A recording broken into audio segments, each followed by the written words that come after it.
joy flows through you. And notice the joy. Just notice it. Notice each and every moment. Just notice. What a gift it is to just notice. To simply notice.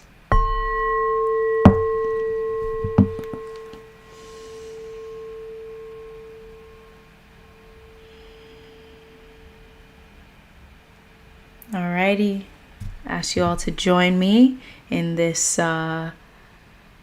meditation, right? Meditation can be as simple as one conscious breath. So join me in this heart-centered meditation, one conscious breath, with this here sound bowl right here. It's meant to activate the heart chakra, right?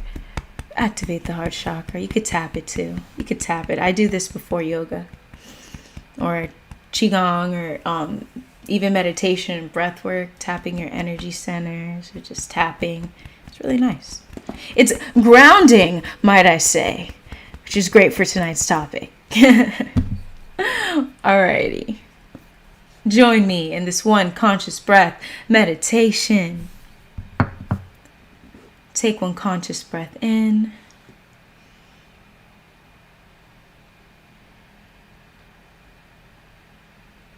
One conscious breath out.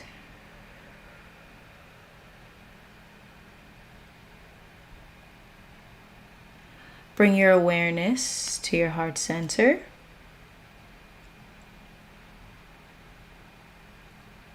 And be here.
Thank you. Thank you for joining me in that meditation, that meditative moment of stillness, silence, spaciousness, reminding us of who we are, right?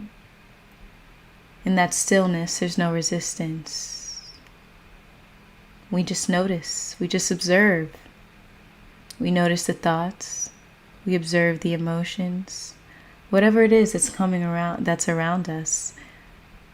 I think a big something this week that has come to mind has been noticing the resistance. That's what's been coming up a lot, right? Resistance within, resistance towards this very moment. It's already here. It's what is. It's already here.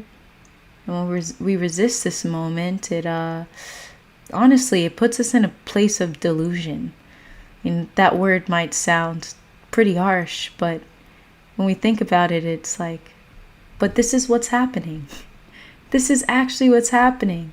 But within the mind's like, no, don't want it to happen. We don't notice, right? We don't notice.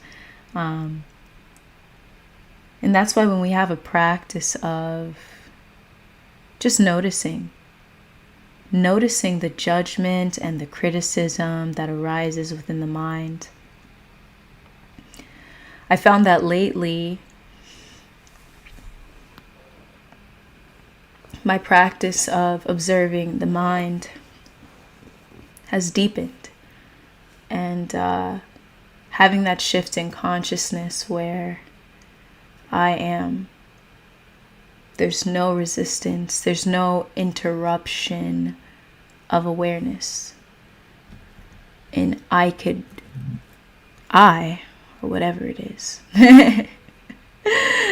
that awareness is fully aware of the thoughts, the criticisms. And I noticed, I was like, wow. There's a moment to myself where I was like, wow, I'm being really hard on myself. Truly, truly noticing the judgments and the criticisms. I was like, wow, I'm so hard on myself. I don't need to be that hard on myself. Man, it was a moment. It was a moment. And I was really grateful for that moment of just noticing. That moment was an inspiration for this topic. And it's not like we never talk about this topic, right? Grounding practices come up in every life. But I feel we can dive deep with this.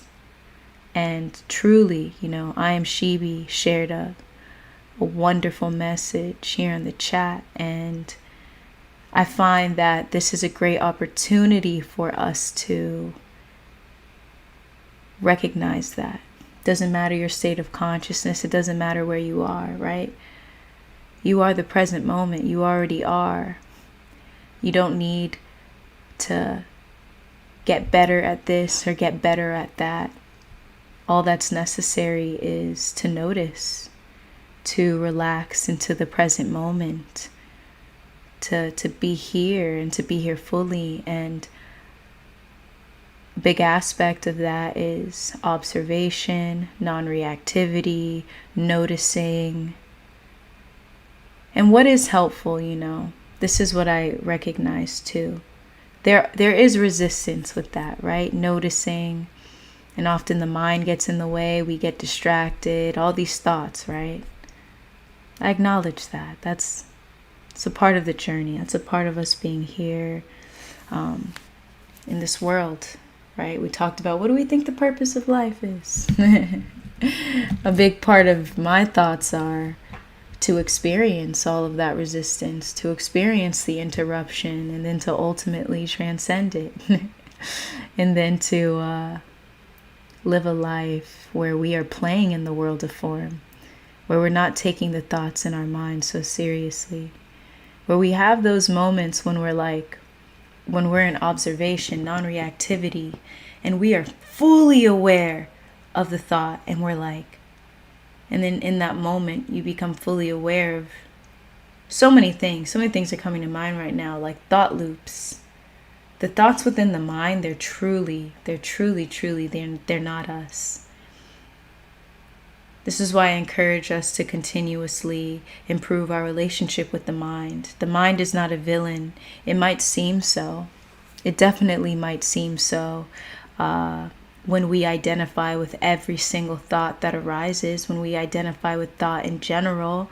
Yeah, it's going to seem like a villain because we feel attacked all the time. Especially when those thoughts of criticism and judgment are arising. We're constantly feeling attacked by our own thoughts and then by the thoughts that are around us. And it ends up building up this wall of resistance, this wall of constantly needing to defend and protect ourselves in some way, this very interesting loop and cycle. And the more we live in the thought, it just continues. It doesn't stop. Let me know in the chat. Have you noticed that continuous loop of the same thoughts arising in your mind? The same thoughts repeating? It doesn't matter what they are. They can be good. They can be bad. On the spectrum, a thought is a thought. Let me know. Do you notice that cycle of thinking?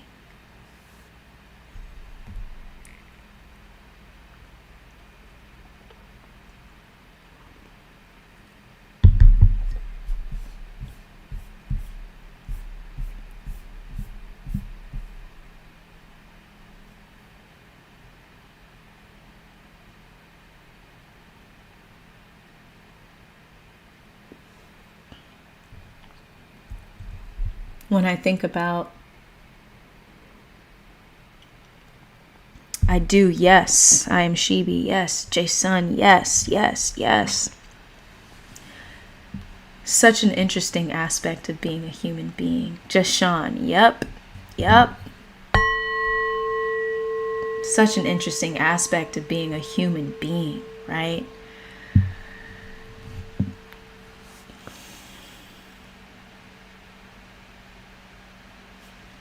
So the title of this live is Grounding Practices for Breaking Free from the Addiction to Negative Thinking. Now, that statement holds a lot there. There's quite a bit. I want to move to the end of it where I said addiction to negative thinking. Addiction. All right. Us here in this chat, we're all addicts. We're all addicts here. And let me tell you, it's not just negative thinking, it's thinking in general. An addiction to constantly consuming the thought and identifying with the thought, in any form of recovery in this world. The first step is admitting. The first step is recognizing it. Hello, I'm Morcie, and I'm addicted to thinking. And so, the moment I fully recognize that, it helps me come to terms with how much we don't need to think, right? How much it isn't necessary. How when we don't have this expanded awareness of the nature of the mind, we end up falling into it, right? The mind is a terrible master, but a great servant. And often we fall, that aspect of us being unconscious and unaware, the mind becomes the master. And then we're addicted to it. The thought continues to arise and we keep thinking it's us. It's just a voice, actually. If you read the book Untethered Soul, Michael Singer refers to the thoughts as the voice in the mind. Let me know here in the chat, when you observe the mind, when you just notice, when you're in stillness, do you notice that voice? And do you notice how that voice is not actually you? When you observe the mind and you're in stillness with the thoughts that are arising, do you notice how that voice that arises is not you? Great book indeed.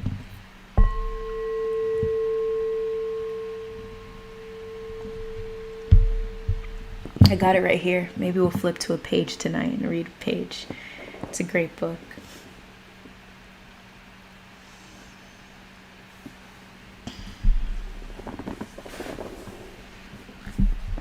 Man, I feel like there's so much on this. Absolutely, yes. I am Shebi Jason. Yes. And let me know in those moments, how do you feel, right? For me, this comes up because I ask this question because I feel liberated. So liberated. Like, wow, this is true freedom. True freedom is the awareness that you are not your thoughts, right? Freedom in all forms, but in this aspect of freedom, there's so many different forms of freedom, but to know truly and fully that you are not that voice in the head, that you can remain sane in this world without constantly being influenced by that voice in the head. That voice in the head is always there. Sometimes, often though, when you are aware enough, that's when you find that the mind is quiet, right? And I find that it is not up, I don't know, how do I say this? The idea to try to quiet the mind, to force the mind to be quiet, is still a form of resistance. You're resisting the movement and the activity of the mind, right? So in those moments it's that practice, right? Like surrender is a practice, allowing is a practice. It is a practice. It's a practice until it's not. Truthfully, it's a practice until it's not, right? Yes, some people in this world can awaken and like this, or but most it does take a practice, and these practices are liberating, absolutely liberating, especially when we're aware of resistance. And so I find in these moments there's so much clarity. There's so much clarity in that, wow, this voice is not my own. Wow, I can notice this criticism. I can notice this judgment and not take it personal. They don't feel like attacks. They're not heavy. They don't weigh me down. It's just there. That's it. The thoughts are just there, and I'm noticing. That's it. And often when we continue to honor those moments, continue to honor what arises, and not trying to force it to go away, right? Often, I just lost what I was going to say. It's all right. It'll come back to me. I just lost what I was going to say. All right, cheers to that. I'm Shibi. It's becoming much easier for me as well. There we go. There we go. You see, that's what it's about, I find that with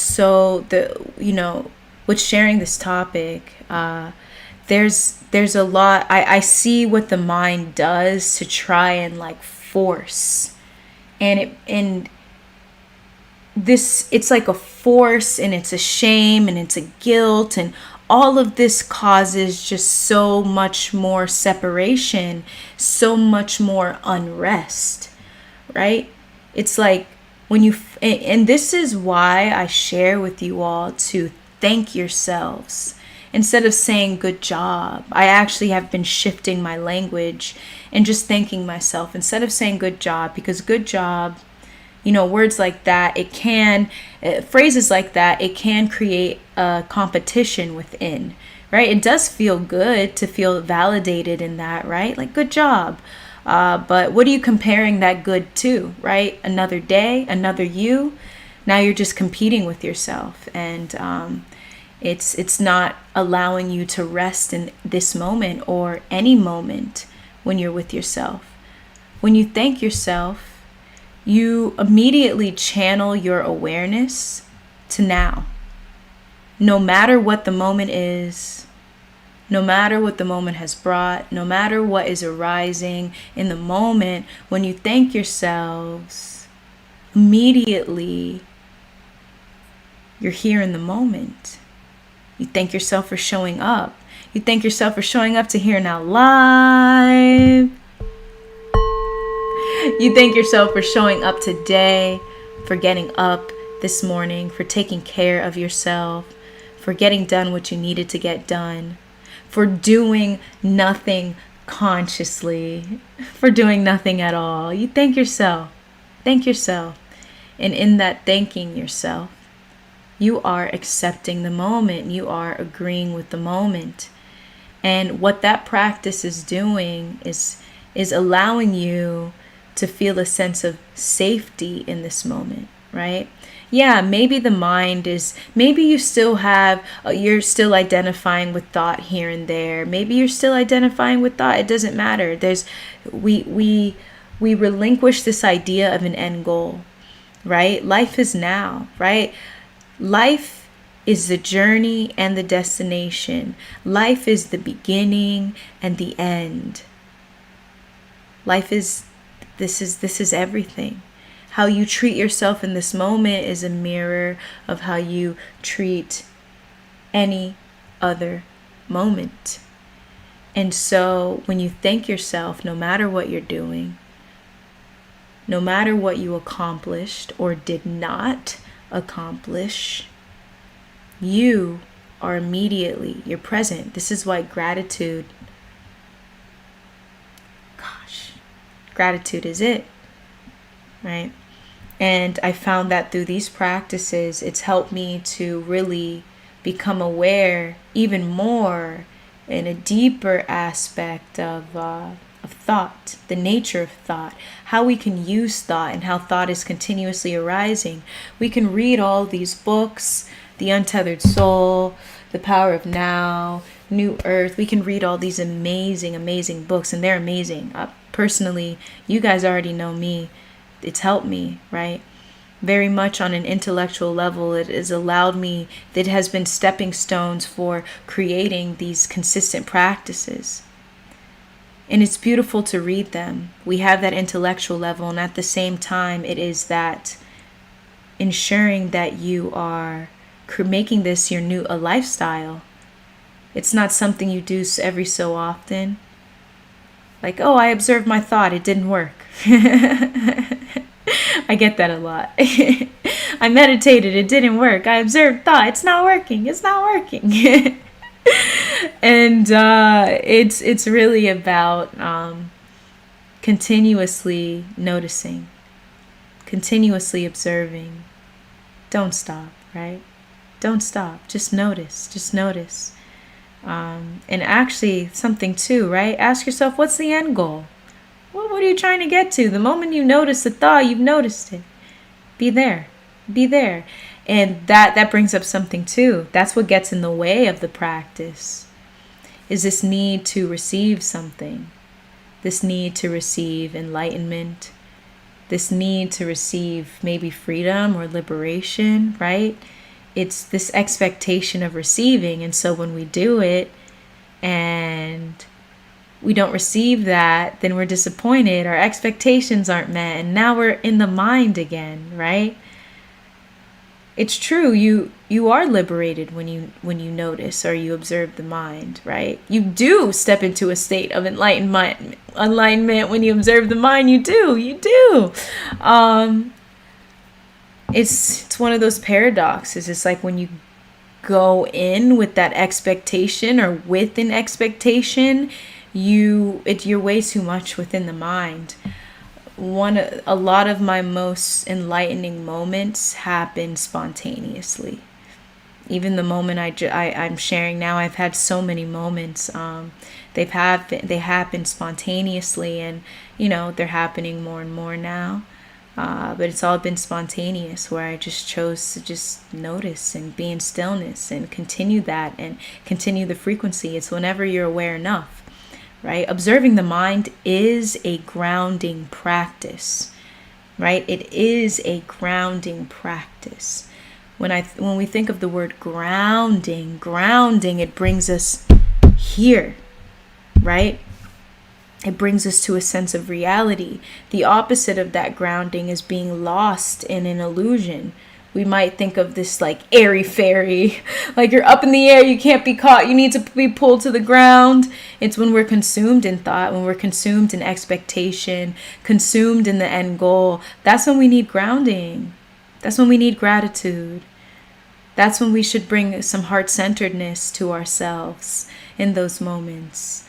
And ground ourselves, and observing the mind, noticing, I would say, is the number one way to ground yourself. And you can do that anywhere. You can do that anytime, at any moment. Listen, the ultimate truth is beyond words. No individual owns it, but we all, every single one of us, it doesn't matter who you are, we all have the space, and we can all become aware of it. Doesn't matter who you are. You don't need to be on some high ranked position. We all. It's available to us all, right? I am Shibi. Yeah, just Sean. Thank you. There you go. Thank yourselves.